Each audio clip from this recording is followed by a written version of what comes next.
L'Outpark est un bâtiment de parking hors sol, conçu un peu comme un Lego, démontable, remontable, transformable. C'est donc un parking avec du futur. C'est pas un parking du futur, mais c'est un parking qui aura du futur, c'est-à-dire d'autres affectations possibles dans le temps.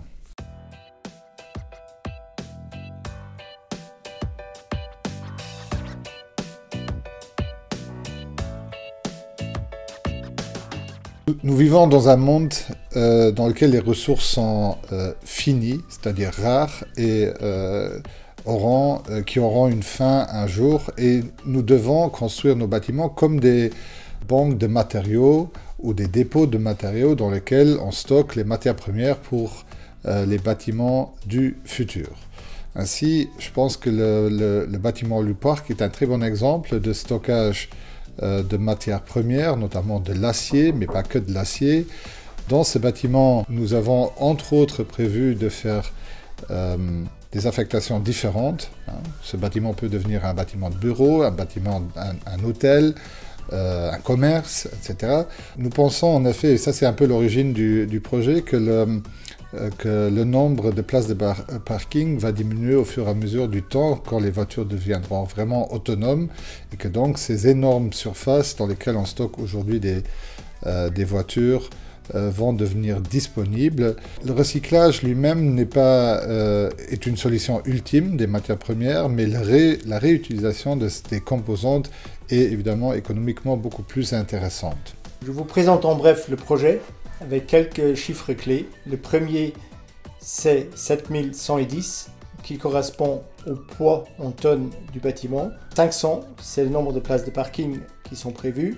Ça représente 15 000 m² de surface construite. L'indice de démontabilité qui, sur ce projet, s'élève à 78% pour un parking circulaire démontable réutilisable.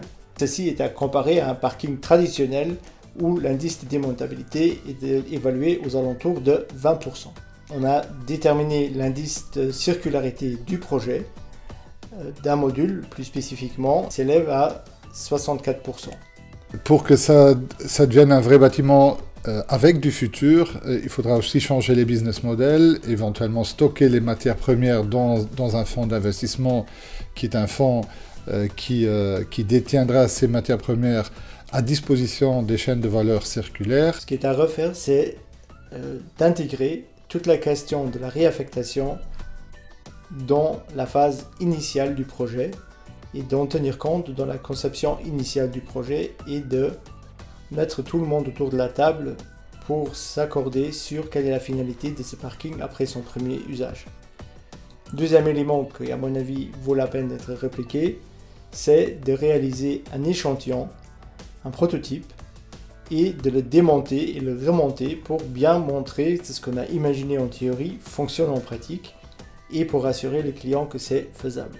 Troisième élément qui, à mon avis, est réplicable pour la suite, c'est d'accompagner tout cet exercice par des évaluations chiffrées, comme ça a été dit auparavant, l'indice de démontabilité, l'indice de circularité et aussi l'inventaire des matériaux pour bien documenter et objectiver est-ce que cette solution elle est circulaire, oui ou non.